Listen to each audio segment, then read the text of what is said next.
So last month kuna mahali tulikuwa tunainvitiwa na one of my friends aliniambia, sasa Wilson, ninataka ukuje mahali fulani na tutakuwa na very respectful people, dignitaries ambao watakuwa wanakuja kwa hiyo mkutano, na ningeomba tu tafadhali juu nina kuinvite as my friend, ukuje umevalia suti. You need to look very expensive and executive when these people see you. Okay? Nikasema yeah, I will try my best. I will try. So nikamuuliza sasa dress code ni gani? Inaitwa black tie. Oh, black tie. Kwa nini unavaa tie ya black? Hapana. Just get something and wear maybe it's a shirt with a suit and maybe put on maybe a black tie or maybe something like a bow tie. Just look neat. Look very neat when you come before these people, because these people are just who and who is the who and who's in this country. Nikasema okay, wacha nipambane. Sasa nitaanzia wapi? Kwa maana hata nikienda kununua hizi suti ni expensive. Hizi shati ni very expensive. So what do I do? Nimekimbia pale town na nikaona mahali ambapo kuna hizi suti zinauzwa. Na mimi nikasema hizi suti bana, mimi sitanunua zile suti expensive. Suti moja 60,000. Wacha tutumie tu hizi suti za 2,999. Lakini venye nitazipasa na venye nitaziweka na ni make sure nimenyolewa vizuri, nimetengenezwa vizuri, na pia mimi nimekaa vizuri na shati yangu, niingie pale hawatajua. So I had to go and I went. I was confident and tuliingia kwa hiyo mkutano na tuliweza kufanya mazungumzo, na with my suit which was a 3,000 shillings suit, tulikuwa tunaweza kaa mahali meeting na watu ambao wamevalia suti za 60,000, zingine ni za 120,000 from Turkey. Lakini wote tulikuwa pale. Neema ya Mungu imetutosha. So guys, today I'm talking about how do you make your low budget movies look very expensive and professional. Of course nobody knew about my suit. Ungekuja very close ndo ungeangalia maybe material ya my suit, ungeona hii suit hapana, hii nayo ya Italy. My friend, you want to mingle with the people who are wearing Italian suits and you are wearing Gikomba suits. But who cared? Nobody knew, because wote tuliingia dress code ni black tie. Na black tie iko involved na mambo za suti nini, na tukapiga pale ndani masuti zetu moja baridi safi na bora zimepaswa vizuri, zinakaa vizuri, and we fit into those with those people. So what am I trying to say? Make something that is low budget look very expensive. And I tried to make my suit look very expensive. Hata venye nakaa, by the way, si unaona ilinifanya nikakaa mtu expensive. I'm not a person of suits, so I think ilinilemea kidogo, but I managed na nika follow through na tukakuwa na very successful meeting, and we were able to do some very good networking. Now on today's topic tunaongelea mambo ya how to make a low budget film look very expensive, or maybe appear very professional. So there are some of the things you need to consider and you need to put in place, because of course when I was going to get that suit, there are some things I made sure my English, I polish it, my face polish, ndevu na chana vizuri, uachili vitu na kwa very polished, ndio by the time hata unaenda kusimama pale kuongea, somebody will not be looking at you as that cheap person, not knowing whatever you are wearing is cheap, is even pocket change for them. Anyway, so some of the things that you need to consider ni nini? Number one, you need to do some very good high quality cinematography. Consider doing high quality cinematography. And when I talk about high quality cinematography, what am I talking about? You need to do some very good lighting, okay? Good lighting of your footage, good lighting of your images. Just invest in that. Invest in very good lighting. And then another thing is composition and framing. How do you compose your shots? How do you compose? Si ati kuweka tu frame, bora tu mtu anaongea mbele ya kamera, aongee apite atoke. No, invest and learn composition. Stay tuned in this class, because one day, very soon, I'm holding class yenye tunafanya composition, and it will be more of a practical rather than a just a theory, mimi kusema hii mastori zangu za jaba, itakuwa more practical, and I will be taking you through classes to do with things to do with learning how to compose your shots, especially for cinematographers. People want to become cinematographers, videographers in the room. You need to be keen on that. Then the other thing is about even the cinematic camera settings. Yeah, uki set camera, usiache umeset tu camera because you're shooting, you want to shoot something cinematic. Usianze kushoot vitu na 60 frames per second and you don't intend to do any slow motion.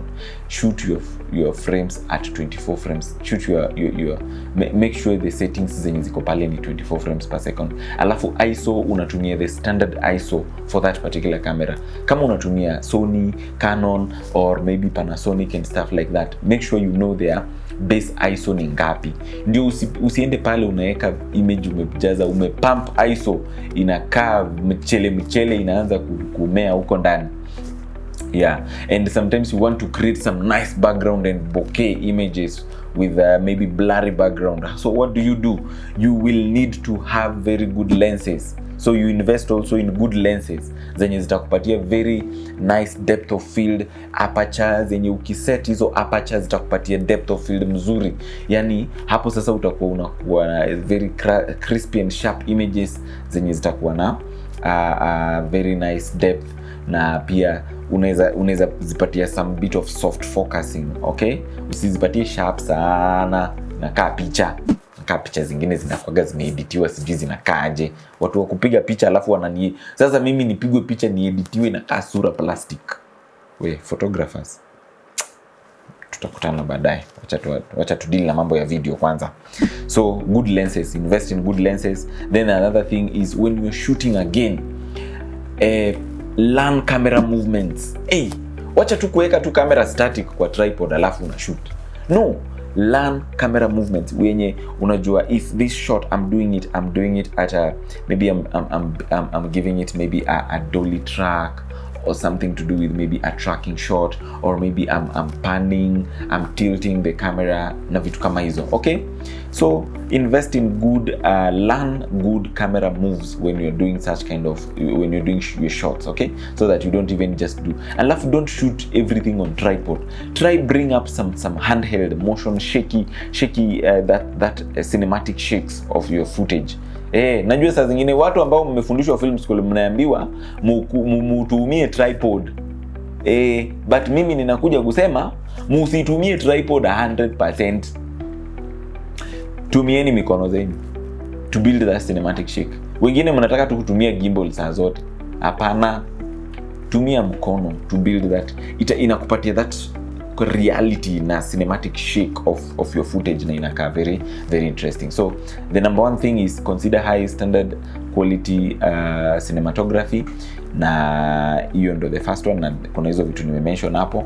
Then the next bit is the quality of sound. Record high quality of sound. Now hapa hivi manze, acheni kucompromise.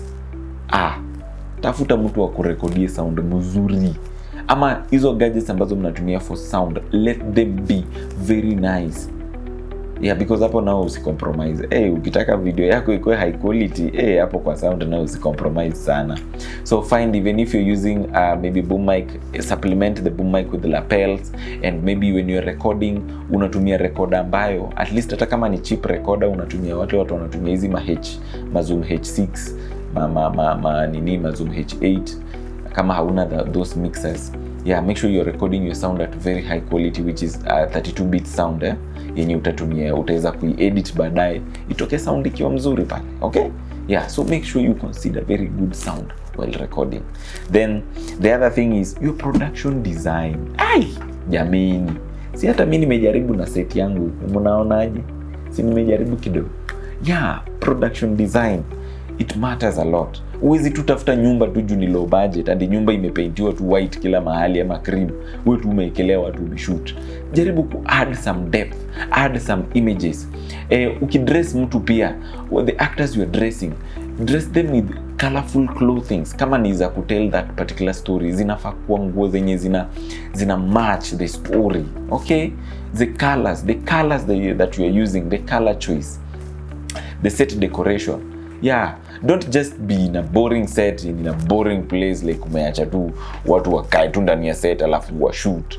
Wewe unajua hii story ni kali, watu wafuate story. Hapana, unataka kukaa na watu, unataka kuweka movie yako, umepeleka festival, itawatchiwa na wasi, like yani people are able to see, like una appreciate, inaweza kukana in amongst other movies that were shot somewhere with very high budget, na movie yako iko tu pale chini ni low budget. You see, it ever happened to me. I had a very low budget movie shot, but it was nominated among big wigs of movies, and it was nominated among big wig movies among kwa the best film.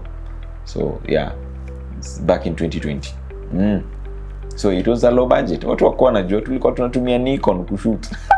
Tulikuwa tunatumia kwanza Nikon D70 7200, but I considered when I was shooting, niliconsider hizo vitu za production design, niliconsider cinematography, because hiyo movie tulishoot na Nikon D70-200, but we were shooting with, nilitumia lens moja all through, hata lens mbili. I used a 35mm lens and a 50mm lens hiyo movie, so I was just interchanging, natumia 35mm, natumia 50mm, natumia 35mm, natumia 50mm. So nilitumia hizo lenses mbili all through the movie. Now those lenses, they were able to give me very nice depth of field while I was shooting, and even the movements I was doing a lot of handheld shots with that particular movie. Then the other thing that you need to consider is to do smart editing and color grading. Yes, make sure you do your editing precisely. Cut to the pace of the story. Usiache vitu zinajislagish pole pale. Hapana, kimbiza story, wacha audience wakwe hooked na wanaenda na story. Unaipiga pace. Okay? And then even the way you now come to color grade, wacha ku color grade vitu zinakaa flat bwana. Vitu sasa zinakaa hivi. What is this? People will get tired. Just put on something good even in your color grading. Okay? Yeah, hizo colors zenye ulitumia, especially on production design, zita pop vizuri. You can be able to see the reds, see the greens, see the blues, and you just appreciate it. You have some good image and good footage that looks very expensive. Then the other thing is, sasa hapa ndio story inakujaga huku mwisho. Yeah, write a very strong gripping story itahook wase. Okay? Yeah, so hapa ndio unaandika, just make sure you invest in very good stories. You write, keep your stories very simple. Pia usicomplicate. Unajua sasa na watu wanataka complicate stories. Hivi nani akaenda twist, kaenda hivi, katoka hivi. Umeenda umepeleka watu hivi Nyeri, umefika Nyeri umewaacha, tena unaanza kuanza story nyingine na Nyuki ndio ikuje connect Nairobi itoke. Keep your story simple. If you are taking your people from Nairobi to Nakuru, take your people from Nairobi to Nakuru. In as much as you'll have traffic jam and obstacles around Limuru all the way to Naivasha to Gilgil, let the obstacles be something that is coming along. Keep your story simple. Wacha ikuwe straightforward. Wacha kutupiga stories sijui mtu unaenda Nakuru lakini unaenda kupitia Murang'a, alafu ndio uende utokee Murang'a uende na sijui Meru, Isiolo na Nyuki sijui ndio. Hapana. Just keep your story simple, especially kama ni movie jameni. Kama ni series tutaelewa, tutavumilia, maybe tutapata hopes hapo mbele episode 15. Lakini movie, you don't have time to hook your audience. Hook them immediately and show them tunaenda Nakuru. Okay? Show your audience tumetoka tunaenda Nakuru. So juu tunaenda Nakuru, stay put until we reach Nakuru. Ukipatana na obstacle yoyote, obstacle ni Naivasha, ni Gilgil, ni maybe Limuru and stuff like that, but it's along that line. Keep your story simple, keep your story straightforward. Watch a story mingi. And then the other thing is conduct proper pre-production, please. Yes. Kama unafanya rehearsal, kama unaenda kutafuta set, fanya hizi vitu zote precisely, with a lot of preciseness. And as I told you, I shot this movie. This is the movie. It's called Who Cares? and people will ask, where do you watch this movie? Yeah, you can watch it, link ya watch ndio hiyo. You can watch it there, or check in the description the link of watching this movie. I shot this movie with a Nikon D7200. Na ukiangalia kwa zile video zote ambazo nimekuwa nikisema hapa, sijawahi taja Nikon kama video camera. Okay? So you can imagine, na niliwaambia camera ni kama jembe. So whoever uses it, it matters. So when I shot this movie, I was using a 35mm and a 50mm lens, only those two. I had the chance to use the wide lenses, but I chose to use these particular lenses for that movie. And when the movie tulimaliza, ikakuwa nominated among in various sections. Ilikuwa nominated best actor, best picture and stuff like that. So alafu pia ikakuwa selected in various festivals across this country back then in 2020. So guys, si ngumu, hiki tu si ngumu, ni ile confidence. Venye ile confidence nilijipea nikinunua suti yangu ya 3,000 nikienda kukaa na watu wa suti za 60,000. Si mnajua tu. Yeah, that is what you need, okay guys. Yeah, so those are some of the things that you need. So let me mention them quickly so that you grasp them and understand what I'm talking about when you want to make your low budget look very professional and very expensive. Number 1 is high quality cinematography, na nikataja hapo mambo ya lighting, composition, framing, camera settings, good lenses and camera movements. Then number 2, you need high quality sound. Record very high quality sound, and because sound is non-negotiable. Then number 3, you do very good production design. Do good production design in terms of how you do your costumes, how you do your sets, and how you plan your makeup and stuff like that. Then another thing is do proper and smart editing and color grading. So invest in very good color grading machines, and even for editing, invest in good softwares for editing that particular project. Then another thing is write very compelling and very strong story, but keep it simple. A very strong story, but keep it simple. Take me from A to Z, and then you, in as much as there will be obstacle in between B and W, but let us have something that is very compelling from A to Z, a straightforward story. And then another thing is just do proper pre-production. Yeah, proper pre-production is the key thing, whereby you now prepare yourself. Hizi vitu zote zitafute uziweke pamoja, because you don't have a lot of money to move around and waste even time moving around looking for particular properties for you to work with. But you know very well that you have very good, you're going to have a very good production when you prepare very, very well. Guys, thank you so much for tuning in. Thank you for watching. Thank you for following through. Until the next class, if you have any questions, uliza tu hapa. Yeah, uliza. Na usiogope kuuliza, na wacha tu engage. Si ndio? Thank you so much and cheers. See you on to the next one.